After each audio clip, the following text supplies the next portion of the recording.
भगवती नमस्तुभ्यं वरदे कामरूपिणे विद्यारम्भ करिष्यामि सिद्धिर्भवतु मे सदा सिद्धिर्भवतु मे सदा। नमो हरिहन्तारं नमो सिद्धारं नमो आयर्यारं नमो उपाध्यायारं नमो लोये सर्वसाहूरं नमो लोये सर्वसाहूरं। जिनवाणी की रूप मूर्तिमा विशुद्धमती पर तब वंदन संयम की साकार रूपमा कोटि कोटि तब अभिनंदन। पूजा की पूजके आराधक हर लेती सब दुख क्रंदन। भक्ति भाव से नित्य प्रति मेरा तब चरणों में कोटि नमन। भक्ति भाव से नित्य प्रति मेरा तब चरणों में कोटि नमन। जोले आदि ब्रह्म तीर्थंकर आराधना भगवान की जय। 24 तीर्थंकर भगवान की जय। आचार्य श्री मानतुंग स्वामी की जय। परम पूज्य गुरुदेव आचार्य श्री निर्मल सागर जी महाराज की जय। भक्तांबर माँ स्त्रोत्र की जय। परम पूज्य भारत गौरव पुराणी आर्यका श्री विशुद्धमती माता जी की जय। श्रीमद जय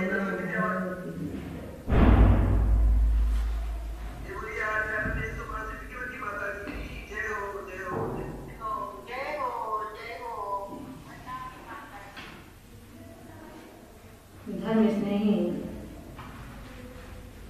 सम्यक ज्ञान पिपासु भक्त्यात्माओं, भक्ति आराध्य के इस क्रम में हम सभी पूर्ण से श्रद्धा भाव से चित्त की एकाग्रता से परिणामों की विशुद्धि से जैन कुल में जन्म लेने के बाद हमने अपने आराध्य की सम्यक पहचान की। जैन दर्शन के हर एक पृष्ठ पर जब हम पढ़ते हैं तो पढ़ने में आता है कि धर्म धर्म है, भाव भाव है, चरण चरण है, लेकिन इसमें सम्यक शब्द क्यों जुड़ा गया? आचार्य भगवंतों ने हमें जैन दर्शन के माध्यम से बताया है कि सम्यक यानी कि भली प्रकार, सत्यता, समीचीनता, जब तक विचारों में, जब तक वंदना में, स्तुति में और चरण में, आचरण में सम्यकपना नहीं होगा, समीचीनता, सत्यता नहीं होगी, तब तक वो चरण, वो विचार, वो वाणी, वो आत्म प्रदेश कभी भी सत्य मार्ग की ओर अग्रसर नहीं हो सकते। यही कारण है कि जब एक संसारी आत्मा कर्म विपाक के समय अपने ही करनी के माध्यम से जब अशुभ कर्म का बंध स्थान को प्राप्त होता है, आवाधा काल गुजर जाने के बाद उसका जब विपाक काल आता है तो निश्चित मान करके चलना 22 पल के लिए जिनेंद्र प्रभु की प्रतिमा को छिपाए मौत करे भ्रष्ट रोधा गंधोद बिंदु शुभ मंद मरुत् प्रपाता दिव्यादिवः पतति ते वचसां ततिर्वः। आचार्य भगवान ने काव्य नंबर 33 में कहा है, गंधोद बिंदु। गंध माने सुगंध, उद बिंदु, उद माने जल, बिंदु जल की बूंद। क्या कहा? सुगंधित जल की बूंदों से युक्त, सुगंधित जल की बिंदुओं से युक्त। शुभ मंद, शुभ माने सुखद और मंद माने धीरे धीरे। मंद मंद, शनै शनै। मरुत प्रपाता, मरुत प्रपाता। मरुत माने वायु और प्रपात माने गिरना। क्या कहा?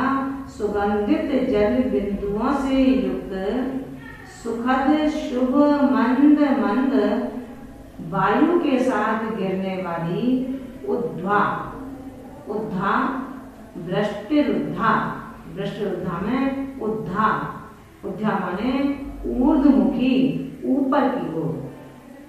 दिव्या माने दिव्य। मंदार, मंदार जाति के।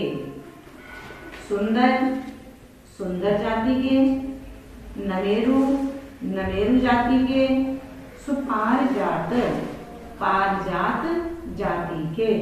संतानक आदि, संतानक आदि जाति के पुष्पोत्कर, कल्प वृक्षों के पुष्पों की। वृष्टि यानी कि वर्षा। ते, चौथी लाइन में ते, ते यानी आपके। वचसा माने वचनों की। तते वा, तते माने पंक्ति की तरह। तते वा माने पंक्ति की तरह। दिव्य, दिव्य माने आकाश से पतती, गिरती है। क्या कहा? आचार्य प्रभु ने कहा कि हे प्रभु, आपके समो शरण में पुष्प वृष्टि एक प्रातिहार्य है जो प्रति समय हो रहा है। उन प्रातिहार्यों से उस समो शरण की शोभा अपने आप प्रातिहार्य उसमें अपना इतने शोभा को प्राप्त हुए हैं, उसमें से एक प्रातिहार्य है जो पुष्प वृष्टि के नाम से लोगों के श्रद्धा का केंद्र बना हुआ है। प्रति समय उस तीर्थंकर युक्त समो शरण में जो पुष्पों की वृष्टि निरंतर चल रही है, वो पुष्प कैसे हैं? गंधोद बिंदु, सुगंधित जल बिंदुओं से युक्त, शुभ मंद, सुखद मंद मंद, मरुत प्रपाता, हवा के साथ गिरने वाली। उद्वा माने ऊर्ध्वमुखी, ऊपर की ओर मुख किए हुए। दिव्या माने दिव्य। मंदार, मंदार जाति के। सुंदर, सुंदर जाति के। नमेरु, नमेरु जाति के। सुपारिजात, पारिजात जाति के। संतानक आदि, संतानक आदि जाति के पुष्पोत्कर, कल्प वृक्षों के पुष्पों की। पुष्पोत्कर, कल्प वृक्षों के पुष्पों की वृष्टि माने वर्षा। ते माने आपके। वचसाम, वचनों की। ततिर्वा पंक्ति की तरह। दिव्य पतति, आकाश से गिरती है। आचार्य भगवान ने समो शरण की विभूति की व्याख्या करते हुए निरंतर हमें घर बैठ करके ही समो शरण का रसास्वादन करा रहे हैं। इस आत्मा ने ना जाने कितनी बार समो शरण को देखा, लेकिन समो शरण को देखने के बाद कभी अपने आप को समो शरण के योग्य न बना सका। कारण समो शरण में तो गया, लेकिन समवशरण की बाह्य विभूति में ही अटक गया। ठीक ऐसे जैसे हम सभी किसी भी तीर्थ यात्रा को जाते हैं, तीर्थ यात्रा का तात्पर्य होता है तीर्थंकरों की स्मृति को पुनः झुकने के लिए, वंदन करने के लिए, स्तुति करने के लिए। लेकिन हम उन तीर्थों के माध्यम से न जाने कहां कहां घूमते रहते हैं, जो अपनी देरी का भी ध्यान नहीं रहता, अपने आराध्य के 3 गुणों का स्मरण भी नहीं रहता। चाहे कोई भी आराध्य मिलेंगे, हमें उस की जो सुंदर नक्काशी है, सुंदर बना हुआ है, इतना सुंदर मंदिर है, उस सोने के मंदिर को देखने के लिए हम जाते हैं। आचार्य भगवंत कहते हैं ठीक इसी प्रकार जब हमारे लिए समवशरण का काल था, साक्षात तीर्थंकर के दर्शन सुलभ थे, तब भी मेरे इस आत्मा ने उस समवशरण की अष्टम वसुधा में प्रवेश नहीं कर पाया। अगर एक बार प्रवेश कर लिया होता तो शायद इस पंचम काल के कलिकाल में हमको और आपको जन्म नहीं लेना पड़ता। लेकिन आचार्य भगवंत कहते हैं उसी तरह मैं आज सांसारिक विभूतियों की प्राप्ति के लिए इतना मशगूल हो चुका हूँ, मुझे ये ध्यान नहीं है मंदिर क्या होते हैं, जैन आयतन कैसे होते हैं, कैसा होता है हमारा जैनागम और कैसी होती है जैनागम की अचल और अटूट श्रद्धा। यहाँ उन्होंने यही बताया है कि जो निरंतर समवशरण में पुष्पों की वर्षा हो रही थी, तो वो पुष्प कैसे थे? गंधोद बिंदु, गंध यानी कि सुगंधित जल की बिंदु से युक्त थे। क्योंकि अगर सुगंधित जल से युक्त जो समवशरण में पुष्प वृष्टि हो रही थी, वो कागज के फूल नहीं थे, वो थर्माकोल के फूल नहीं थे, वो किसी आर्टिफिशियल पदार्थ के फूल नहीं थे। उन फूलों में स्वभाव से सुगंध थी। क्योंकि अन्य पुष्पों में अगर सुगंध का हमें आनंद आता है तो विचार करना, एक गुलाब का पुष्प जब हम लेते हैं वो कोमल होता है, सुगंध से युक्त होता है, उसके अंदर जल की कड़काहट दिखाई देती हैं। जब ये फूल इस तरह का है तो विचार करें वो दिव्य कल्प वृक्ष से प्राप्त पुष्प की स्थिति क्या होगी? जो कोमल से भी कोमल होगा, सुगंधित से भी अधिक सुगंधित होगा, मन को लुभाने वाला होगा।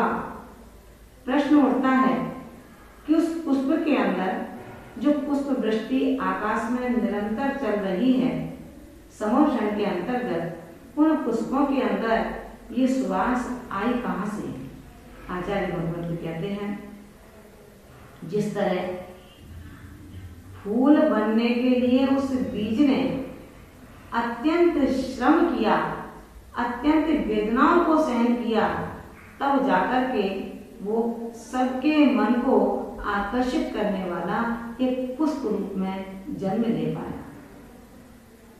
इसी तरह हमारी आत्मा जो अनंत काल से कृत्य कालना से युक्त है, हम भी अपने परमात्मा से मिलने के लिए, परमात्मा रूप सुमन को खिलाने के लिए, केवल ज्ञान की सुगंध को जगाने के लिए, गुरुओं के चरणों में अपना समर्पण करने के लिए आत्म साधना का एक हमें लक्ष्य बनाना होगा। उपसर्ग आदि को, परिचय आदि को समता पूर्वक सहन करके हम भी अपने अंतरंग आत्मा के परमात्मा को प्राप्त हो सकते हैं। आचार्य भगवंत ने अगले विशेषण के माध्यम से कहा, शुभ मंद मरुत प्रपाता। मरुत यानी कि पवन बताया है, वह हवा कैसी थी, वो पवन कैसी थी, शुभ का प्रतीक थी, शुभ को प्रदान करने वाली थी। क्योंकि एक अशुभ हवा है, एक शुभ है, जो तूफानी हवा होती है, जिसके अंदर मिट्टी है, जिसके अंदर चक्रवात दिखता है, ऐसी अशुभ पवन में व्यक्ति शीतलता का एहसास करना चाहे, सुख का एहसास करना चाहे, शायद नहीं कर सकता है। लेकिन हे परमात्मा प्रभु, आपके विभूति सम्मोषण की जो बहिरंग अंतरंग बहिरंग विभूति कहलाती है, उस विभूति के माध्यम से उस सम्मोषण में जो मंद सुगंधित हवा के साथ गिरते हुए पुष्प थे, वो कैसे थे? उद्धा, यानी कि वो पुष्प अधोमुखी नहीं थे, वो पुष्प ऊर्ध्वमुखी थे, जिनके डंठल नीचे की ओर थे, पुष्प ऊपर की ओर था। आचार्य भगवत कहते हैं, फूलों का मुख जो ऊपर की ओर था, डंठल नीचे की ओर थे, इस बात का प्रतीक है कि समव शरण में पतित से पतित आत्मा भी आचरण करके ऊर्ध्वगामी बन सकती है। अर्थात अपनी आपकी शरण को प्राप्त करके, अपने आप को प्रभु की शरण को हम जब प्राप्त हो जाते हैं, अपना समर्पण प्रभु के चरणों में कर देते हैं, अपना विश्वास प्रभु के लिए समर्पित कर देते हैं, तो आचार्य भगवंत कहते हैं कि हे परमात्मा, आपके चरणों में समर्पित होने वाली आत्मा का कभी भी पतन नहीं हो सकता, वरन उनका सहजता से उद्धार हो जाया करता है। इन्हीं पुष्पों की विशेषता को दिखाते हुए वे पुष्प कैसे थे? दिव्य, यानी यहाँ दिव्य के भी दो अर्थ हैं। एक देवोपनीत है, यानी कि कल्प वृक्षों से लाए गए हैं। दूसरे दिव्य का तात्पर्य है जो सुंदर हैं। कैसे सुंदर? अत्यंत सुंदर हैं, मनमोहक हैं, मन का वशीकरण करने वाले हैं। ऐसे समवशरण की शोभा को वृद्धिंगत करने वाले वो पुष्प, हे प्रभु, एक जाति के नहीं, दो जाति के नहीं, वरन अनेकों जाति के पुष्प उस पुष्प वृष्टि में निरंतर उस समवशरण में गिराए जा रहे थे। आचार्य भगवंत कहते हैं, उन पुष्पों में क्योंकि एक तरह का पुष्प शोभा को प्राप्त नहीं होता, इसलिए हे प्रभु, आपके उस समवशरण में एक तरह के पुष्प नहीं थे। मंदार, सुंदर, नमेरु, पारिजात और संतान आदि पुष्पों के गुच्छे ऊर्ध्वमुखी होते हुए उस आकाश पंक्ति से समवशरण पर आकर के गिर रहे थे। ऐसे वो पुष्प भिन्न भिन्न जाति के मिलकर के उन देवों के द्वारा शुभ दृष्टि का प्रतीक था। आचार्य भगवंत कहते हैं कि वो 5 प्रकार के पुष्प हमें परमेष्टि के चरणों में नमन करने का संकेत देते हैं। वो 5 प्रकार के पुष्प हमें हिंसा, झूठ, चोरी, कुशील, परिग्रह, पापों से मुक्त होने का संकेत देते हैं। वो 5 प्रकार के पुष्प हमें पंचेंद्रियों को वशीकरण करने का संकेत देते हैं। इन सबसे के 5 अत्याचारों से कैसे मैं अपनी रक्षा करूं, परमात्मा बनने के लिए पंचम गति का सुधार कैसे प्राप्त करूं, इस तरह से फूल एक जाति के नहीं अपितु ये 5 जातियों के फूल थे। उनमें से मंदार के फूलों का रंग काला, सुंदर जाति के फूलों का रंग नीला, नमेरु जाति के फूलों का रंग लाल और पारिजात पुष्पों का रंग पीला, संतानक जाति के पुष्पों का रंग सफेद था। मनुष्य के भाग भी 5 होते हैं। हम सभी अपने अपने परिणामों से इस भक्तांगर के विषय को सुन रहे हैं। किसी के परिणाम इसको सुनते सुनते कभी ऐसे आंदोलित और उद्वेलित होते होंगे कि हे प्रभु, मैं सब कुछ छोड़ दूं और भक्तांबर के माध्यम से अपने आराध्य की ओर अपने आप को समर्पित कर दूं। किसी के परिणाम होते होंगे, अरे पढ़ना है, पढ़ने के बाद होगा समय तो देखेंगे, नहीं है तो कोई बात नहीं है। किसी के परिणाम होते हैं कि पढ़ना है, क्योंकि पढ़े बिना हमें ये ज्ञान ही नहीं है कि क्या भजनीय है और क्या ग्रहण करने योग्य है। आचार्य भगवंत कहते हैं हमें अपने जीवन के अंतर्गत प्रवचन के माध्यम से, अध्ययन के माध्यम से, स्वाध्याय के माध्यम से, अध्यापन के माध्यम से अपने सत्य स्वरूप की मर्यादा का जब तक बोध नहीं होगा, हम अपने जीवन में सत्य मार्ग को प्राप्त नहीं कर सकते हैं। इसलिए हम उन पुष्पों के रंगों की भांति अपने अपने भावों के पैमाने को नापना प्रारंभ करें। जिनका वर्ण कृष्ण है, द्रव्य से कृष्ण वर्ण बुरा नहीं है, लेकिन भावों का कृष्ण वर्ण बहुत बुरा है। भावों का कृष्ण वर्ण हमें आगे नहीं बढ़ने देगा, लेकिन द्रव्य से कृष्ण वर्ण हमें पंचम गति का स्वभाव प्राप्त करा सकेगा। इसी तरह से जिनकी कृष्ण लेस्या है, उस कृष्ण लेस्या के परिणामों में व्यक्ति अपने जीवन में शुभ कार्यों को कभी नहीं कर सकता। आचार्य सिद्धांत चक्रवर्ती नेमिचंद जी ने गौमरसार ग्रंथ के अंतर्गत जीवकांड के माध्यम से कहा है, चंडो न मुंचे वैरम वर्णन सीनो न धम्म दे रहियो डुट्ठो न एद वसम लक्षण मेयम तु किरणस है। जो चंट प्रकृति का है, जो कभी बैर को छोड़ने वाला नहीं है, चंडो न मुंचे वैरम भंडन सीलो, भंड वचन बोलता है, शील से कुशील की ओर निरंतर बढ़ता है, धर्म दया से रहित होता है, ऐसा आत्मा कृष्ण लेस्या का धारी कहा गया है। महानुभावों, हम भी अपने जीवन में उन पुष्पों की भांति कोमल व्यवहार से सुवासित जन जन को कर सकें, रसना पर मधुरता का निवास रखें, हृदय को विशाल बनाने की कोशिश करें और इस मस्तक को झुकाने के लिए अपना अभ्यास करें।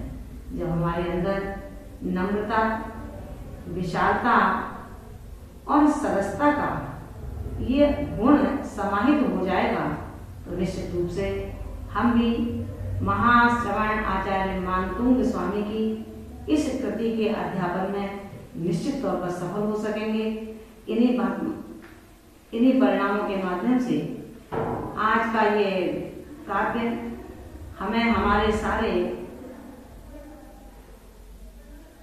रोगों से, यानी कि जो हमें ज्वर से ग्रसित रखता है, किसी को मलेरिया है, टाइफाइड है, डेंगू है, इस तरह के सभी वायरल फीवर जिसके हैं, उनको कंट्रोल करने में काव्य नंबर 33 बहुत ही कार्यकारी सिद्ध हुआ है।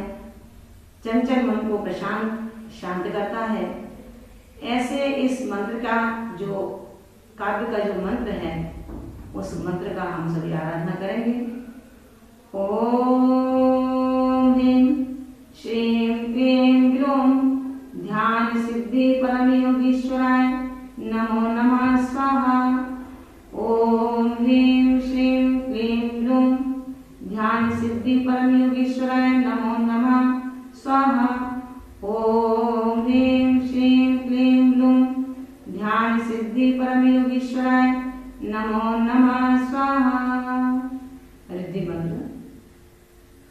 ओम ह्रीं अर्हं नमो आमोसै पत्ताणं झं झं नमः स्वाहा। ओम ह्रीं अर्हं नमो आमोसै पत्ताणं झं झं नमः स्वाहा।